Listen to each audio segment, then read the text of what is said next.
इसमें हम देखेंगे बेसिक माया का process, that is modelling. Modelling का हम स्टार्ट करते हैं।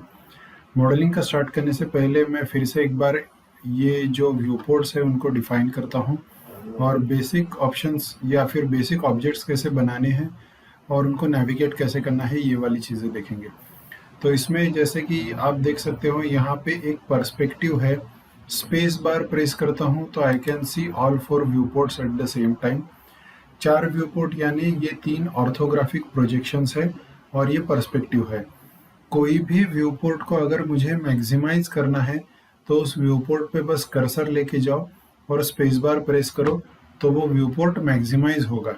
फिर से एक बार स्पेस बार प्रेस करोगे तो फिर से आप 4 व्यूज़ को देख सकते हो। किसी भी व्यू में जाने के बाद यहाँ पे एक छोटा सा ऑप्शन आता है, इसको कहते हैं व्यू क्यूब। व्यू क्यूब से आप बेसिकली उस 3D स्पेस में नेविगेट कर सकते हो। होम पे क्लिक करने के बाद जो ओरिजिनल पोजीशन है वो आती है। फॉर एग्जांपल अगर मैं किसी और पोजीशन पे मूव हो गया हूँ and when I click on home तो वो फिर से मुझे ओरिजिनल पोजीशन में ला के रखेगा। अब इसमें एक बेसिक चीज़ है, जैसे मैं एक सिंपल ऑब्जेक्ट बना के रखता हूँ, उसके लिए मैं क्रिएट, यहाँ मेनू के अंदर क्रिएट में पॉलीगॉन प्रिमिटिव के अंदर क्यूब, और यहाँ पर एक क्यूब बन गया। थोड़ा सा इसको स्केल करके रखता हूँ, फिर मैं आपको एक्सप्लेन करूँगा कि इसके लिए कौन से टूल्स यूज़ होते हैं। तो मैं थोड़ा 6B प्रेस करता हूँ और इसको शेडेड मोड में भी ले लेता हूँ। ओके, ये सब करने के बाद सबसे पहले अगर मुझे 3D स्पेस में नेविगेट करना है, अल्ट प्रेस करता हूँ और लेफ्ट क्लिक करता हूँ और दोनों को विदाउट रिलीजिंग ड्रैग करता हूँ तो व्यू रोटेट हो जाएगा। उसके बाद अगर मैंने अल्ट प्रेस करके मिडल माउस क्लिक किया और विदाउट रिलीजिंग इसको ड्रैग किया तो व्यू पैन हो जाएगा। उसके बाद अगर मैंने अल्ट प्रेस किया और राइट क्लिक किया एंड विदाउट रिलीजिंग मैंने ड्रैग किया तो जूम इन और जूम आउट हो जाएगा। हमने एक और शॉर्टकट देखा था, 4 प्रेस करने से वायर फ्रेम, 5 प्रेस करने से प्लेन शेडेड और 6 प्रेस करने से शेडेड प्लस टेक्सचर। अब हमने कोई टेक्सचर लगाया नहीं है, इसलिए 5 और 6 में अभी डिफरेंस आपको पता नहीं चलेगा। जब हम उस पर यूज़ करेंगे तो वो चीज़ें समझ में आएगी। तो नेविगेट करने के लिए जैसे मैंने बताया, अल्ट प्रेस करके left click and drag to rotate the view. यहाँ पे हम खुद का व्यू चेंज कर रहे हैं, ऑब्जेक्ट को रोटेट नहीं कर रहे। ऑब्जेक्ट 3D स्पेस में एक ही जगह पर कायम है। दूसरी बात, अल्ट प्रेस करके middle mouse click and drag to pan the view. Alt press करके right click and drag for zoom in and zoom out. आपने वैसे कोई कीबोर्ड का की प्रेस बिना प्रेस किए हुए सिर्फ स्क्रॉल किया तो भी जूम इन और जूम आउट होगा, लेकिन अल्ट प्रेस करके राइट क्लिक जब करते हैं तो थोड़ा सा प्रिसाइज और हल्के से मैं जूम इन जूम आउट कर सकता हूँ काम करते वक्त। उसके बाद अगर मैंने कोई ऑब्जेक्ट को सिलेक्ट किया है तो F प्रेस करो, F फॉर फोकस सिलेक्टेड। तो मान के चलो मैंने 3-4 ऑब्जेक्ट बनाए हैं, जैसे इसी का कुछ कॉपीज लेते हैं और कोई भी एक ऑब्जेक्ट पे मैं सिलेक्ट करता हूँ और F प्रेस करता हूँ तो वो फोकस सिलेक्टेड हो जाएगा। उसके बाद स्पेस बार प्रेस करता हूँ, अलग अलग व्यूज दिखेंगे। ये जो 3 व्यूज है इनको ऑर्थोग्राफिक प्रोजेक्शंस कहते हैं। ऑर्थो यानी किसी एक सिंगल डायरेक्शन से देखना, ऑर्थो यानी सिंगल। अगर मैं फिर से एक बार पर्सपेक्टिव को मैक्सिमाइज करता हूँ, आप यहाँ पे 3 एरोज देख सकते हो। कोई भी ऑब्जेक्ट बनाने के बाद क्यों अगर टाइप करता हूँ तो होता है सिलेक्शन टूल। मैं इसके शॉर्टकट्स आपको लिख के देता हूँ so that it becomes easy. यहाँ पे थोड़ा फॉन्ट साइज बढ़ा लेते हैं। So Q is the shortcut for selection. Q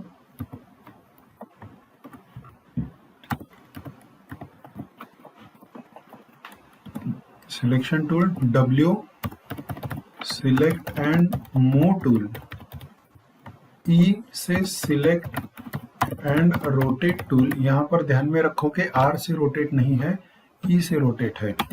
और R से सिलेक्ट एंड स्केल टूल। अब ये टूल्स हम ज़रा देखते हैं। ऑब्जेक्ट बनाने के बाद अगर मैं Q प्रेस करता हूँ तो सिलेक्शन टूल है, मैं किसी भी ऑब्जेक्ट पे क्लिक करूँगा तो वो सिलेक्ट हो जाएगा। W प्रेस करता हूँ तो भी सिलेक्ट हो रहा है, और उसके साथ साथ मुझे यहाँ पे 3 एक्सिस भी दिखाई देते हैं, रेड, ग्रीन और ब्लू में। रेड एक्सिस X एक्सिस है, ग्रीन एक्सिस Y एक्सिस है, और ब्लू एक्सिस Z एक्सिस है। माया के अंदर जो हाइट होती है वो Y एक्सिस में ली जाती है। अब जैसे अगर मान के चलो मैं X की डायरेक्शन से देख रहा हूँ, तो यहाँ पर मुझे Y ऊपर की तरफ और Z लेफ्ट की तरफ दिखाई देगा। तो सेम यहाँ साइड व्यू में दिखाई देगा। अगर मैं X की Z की डायरेक्शन से देख रहा हूँ तो यहाँ पर Y ऊपर और X लेफ्ट की तरफ। ये इसका उल्टा अगर आप देखो तो, अगर मैं Z के डायरेक्शन में देखो तो ये Y बन गया, ये X बन गया। So I can see the same thing in front view. तो अगर मैं इसको फ्रंट व्यू मान के चलूँ तो ये राइट साइड व्यू, ये लेफ्ट साइड व्यू, और यहाँ से देखूंगा तो ये बन गया टॉप व्यू। तो किसी भी 3D सॉफ्टवेयर में X, Y, Z ये 3 डायमेंशंस होते हैं, और किसी एक सिंगल डायरेक्शन से अगर मैं कोई व्यू देख रहा हूँ तो उसको ऑर्थोग्राफिक प्रोजेक्शन कहते हैं, यानी सिंगल डायरेक्शन से देखना। स्पेस बार प्रेस करने के बाद आप देख सकते हो कि ये भी व्यूज एक सिंगल डायरेक्शन से है। यहाँ पर भी मैं कर्सर लेके जाता हूँ, 6 प्रेस करता हूँ तो ये भी शेडेड बन जाएंगे। इसमें भी अगर मैं F प्रेस करूँ तो फोकस सिलेक्टेड हो जाएगा। अगर कोई भी चीज़ फोकस सिलेक्टेड नहीं है, मैं खाली जगह पे क्लिक करता हूँ और F प्रेस करता हूँ तो जितने भी ऑब्जेक्ट है सारे के सारे ऑब्जेक्ट उस सीन में दिखाई देंगे। इसके बाद जैसे मैंने ऑब्जेक्ट बनाया तो और एक चीज़ कर सकते हैं, कंट्रोल A से एक्चुअली एट्रीब्यूट एडिटर ओपन होता है या फिर क्लोज होता है, तो थोड़ा सा व्यू पोर्ट उस हिसाब से दिखेगा। मैं एक ड्रैग सिलेक्ट करके भी ऑब्जेक्ट्स को सिलेक्ट कर सकता हूँ और इनको डिलीट करता हूँ। ऑब्जेक्ट अगर क्रिएट करना है जैसे पॉलीगॉन ऑब्जेक्ट, तो क्रिएट पे क्लिक करो, पॉलीगॉन प्रिमिटिव, और पॉलीगॉन प्रिमिटिव के अंदर स्फीयर, क्यूब, सिलेंडर, कोन ऐसे कई सारे ऑप्शन आएंगे। सबसे पहले मैं आपको बता दूं कि पॉलीगॉन प्रिमिटिव, नर प्रिमिटिव, ये जो अलग अलग ऑप्शन है इसके अंदर क्या डिफरेंस है। तो सबसे पहली बात तो ये सरफेसेस है।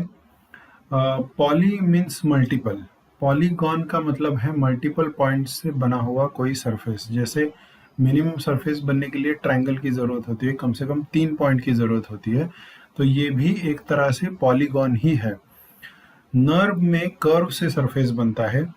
ये कुछ इस तरह से है कि मान के चलो आपको कोई चीज़ को मॉडल करना है, जैसे कि टीवी स्क्रीन है, तो उसको मॉडल करने के 2 अलग तरीके हैं। एक तरीका है स्कल्पटिंग वाला, जहाँ पर आपने कोई सॉलिड ऑब्जेक्ट लिया, उसको कार्विंग या फिर कटिंग करके उसमें से आपने कोई शेप बनाया। दूसरा तरीका है जैसे हम दिवाली में आकाश दिया बनाते हैं वो हेक्सागोनल, उसमें क्या होता है कि बाम्बू स्टिक से हम पहले वायर फ्रेम बनाते हैं और फिर उस वायर फ्रेम के अंदर जो भी ट्रायंगल, हेक्सागोन, स्क्वायर शेप बन जाते हैं उसमें जिलेटिन पेपर लगाते हैं। तो पहले हम वायर फ्रेम बनाते हैं और वायर फ्रेम बनने के बाद उसके बीच में सरफेसेस को स्टिच कर देते हैं।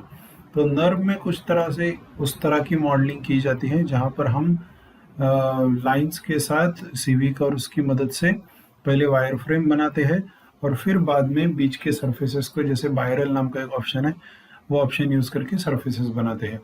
पॉलीगॉन जो मेथड है ये मोस्टली स्कल्पटिंग से सिमिलर है, जहाँ पर हम अलग अलग ऑब्जेक्ट लेके उनको कार्विंग के सिमिलर टूल्स है, उनको मोल्ड करके शेप को चेंज करके हम जैसा चाहिए वैसा शेप बना सकते हैं। सबसे पहले मैं आपको दिखाऊंगा ऑब्जेक्ट जैसे बनाते हैं उसमें polygon object. So go to create, go to polygon primitive. इसके अंदर प्रिमिटिव यानी बेसिक शेप, कोई सिंपल वाला शेप। जैसे पॉलीगॉन प्रिमिटिव में यहाँ पे है स्फीयर, स्फीयर पे क्लिक करता हूँ तो एक स्फीयर बन गया। जो भी ऑब्जेक्ट बना है उसको सिलेक्टेड रखते हुए यहाँ राइट साइड में चैनल बॉक्स और लेयर एडिटर ऐसे ऑप्शन आपको दिखेंगे, और साथ साथ एट्रीब्यूट एडिटर नाम का भी ऑप्शन दिखेगा। चलो एक एक करके पहले देखते हैं। सबसे पहले तो जो भी ऑब्जेक्ट्स बनाया है, जैसे पॉलीगॉन में मैंने स्फीयर बनाया, तो यहाँ पर उसको सिलेक्टेड तो है ही वो। यहाँ राइट साइड में चैनल बॉक्स के अंदर ट्रांसलेट एक्स वाई जेड, यानी एक्स वाई जेड एक्सिस पे इसकी पोजीशन कहाँ पर है ये दिखाई देगा। उसके बाद around X axis, Y axis और जी एक्सिस इसका रोटेशन क्या है ये दिखाई देगा। उसके बाद स्केल एक्स वाई और जेड, अलोंग एक्स वाई और जेड इसका स्केल क्या है। जैसे अभी ये मूव टूल है, डब्ल्यू से आया, ई प्रेस करने के बाद रोटेट टूल आता है, और आप देख सकते हो यहाँ पे अलग अलग कॉन्सेंट्रिक सर्कल्स है। किसी भी सर्कल पे क्लिक करके मैंने ड्रैग किया तो वो उस एक्सिस के अराउंड रोटेट होगा। अब यहाँ पर गौर करने की चीज़ ये है, जैसे ये ऑब्जेक्ट है, मैं यहाँ पे फिर से एक बार डब्ल्यू प्रेस करता हूँ। ये जो टूल है ये छोटा है, इसका अगर साइज मुझे बढ़ाना है तो प्लस माइनस के जो बटन होते हैं, मैं प्लस बटन पे क्लिक करता हूँ और इस टूल को थोड़ा सा बड़ा बना लेता हूँ। आप देख सकते हो कि वाई एक्सिस जो है वो ग्रीन में है और वो अपवर्ड डायरेक्शन में है। अगर मैं ई प्रेस करता हूँ तो ग्रीन का सर्कल यानी वाई के अराउंड मुझे किसी चीज़ को रोटेट करना है तो वो हॉरिजॉन्टल सर्कल आ गया। फिर से एक बार मैं डब्ल्यू प्रेस करता हूँ, आप देख सकते हो कि ये है जी एक्सिस। जी के अराउंड मुझे कोई चीज़ रोटेट करनी है, जैसे मैं ई प्रेस करता हूँ तो आप देख सकते हो कि उसके परपेंडिकुलर जो एरो का डायरेक्शन है उस डायरेक्शन से परपेंडिकुलर प्लेन में वो सर्कल बनता है। सेम चीज़ एक्स के लिए भी है, एक्स एक्सिस भी जिस डायरेक्शन में है उसको परपेंडिकुलर सर्कल आएगा। किसी एक पर्टिकुलर सर्कल के अराउंड अगर मुझे ऑब्जेक्ट को रोटेट करना है तो मैं यहाँ पर क्लिक करके without releasing the mouse button उसको ड्रैग करता हूँ और वो उस एक्सिस के अराउंड रोटेट हो जाएगा। सेम चीज़ स्केल के लिए आती है, आर प्रेस करता हूँ तो ये स्केल टूल आ गया, और आप देख सकते हो कि ये 3 अलग अलग नॉब है, छोटे से हैंडल है। किसी भी हैंडल पे लेके जाओ और क्लिक करके ड्रैग करो। जैसे मैं एक्स पे गया तो ये ऑब्जेक्ट सिर्फ एक्स एक्सिस के अलोंग स्केल हो गया। तो ये क्यू से सिलेक्शन, डब्ल्यू से सिलेक्ट एंड मूव, ई से सिलेक्ट एंड रोटेट और आर से सिलेक्ट एंड स्केल टूल बनता है। ये एक सिंगल हमने ऑब्जेक्ट बनाया स्टैंडर्ड प्रिमिटिव में। अगर आप चाहो तो क्रिएट पॉलीगॉन प्रिमिटिव में जाके कोई क्यूब भी बना सकते हो, और जो भी ऑब्जेक्ट आप बनाते हो आप यहाँ पे देखो राइट साइड में एक तो इसके नेविगेशन के ऑप्शन आते हैं, विजिबिलिटी का भी ऑप्शन आता है, बाय डिफॉल्ट ऑब्वियसली वो ऑन ही होता है। और एक चीज़ इसके अंदर, जो भी आपने पॉलीगॉन शेप बनाया तो यहाँ शेप्स के अंदर इनपुट नाम का एक ऑप्शन दिखेगा। इनपुट्स के अंदर जो भी आपने ऑब्जेक्ट बनाया है उसका ऑप्शन दिखेगा। जैसे यहाँ पे लिखा है पॉलीक्यूब 1, क्योंकि हमने पहला पॉलीक्यूब बनाया, दूसरा बनाओगे तो पॉलीक्यूब 2 ऑटोमेटिकली वो नाम आ जाता है। इस पे क्लिक करने के बाद जो भी शेप है, जैसे स्फीयर है, क्यूब है, सिलेंडर है, जो भी शेप आप बनाओगे उस शेप से रिलेटेड कुछ ऑप्शंस आपको यहाँ पर दिखाई देंगे। जैसे कि मैंने यहाँ पे क्यूब बनाया है, बॉक्स बनाया है, तो उसके रिलेटेड ऑप्शन जैसे उसका विड्थ, उसका हाइट, उसका डेप्थ। मान के चलो मुझे विड्थ बढ़ानी है, 1 के जगह मैं 4 करता हूँ, एंटर करता हूँ तो इसकी विड्थ 4 गुना बढ़ जाएगी। हाइट इसकी बढ़ानी है, हाइट इसकी 2 करता हूँ, एंटर करता हूँ। डेप्थ फिर से एक बार 4 करता हूँ, एंटर करता हूँ। तो आप यहाँ पर देख सकते हो कि मैंने मेरे हिसाब से कस्टमाइज तरीके से इसका हाइट, विड्थ और डेप्थ चेंज कर दिया। इसमें और एक ऑप्शन ये है, उसके नीचे सब डिवीजन, यानी उसके डिवीजन्स कितने करने हैं। मान के चलो जैसे कि विड्थ सब डिवीजन विड्थ में मैंने 3 आंकड़ा दिया और एंटर किया, तो जो भी टोटल विड्थ है उसकी, वो टोटल विड्थ 1, 2, 3 पार्ट में डिवाइड हो जाएगी।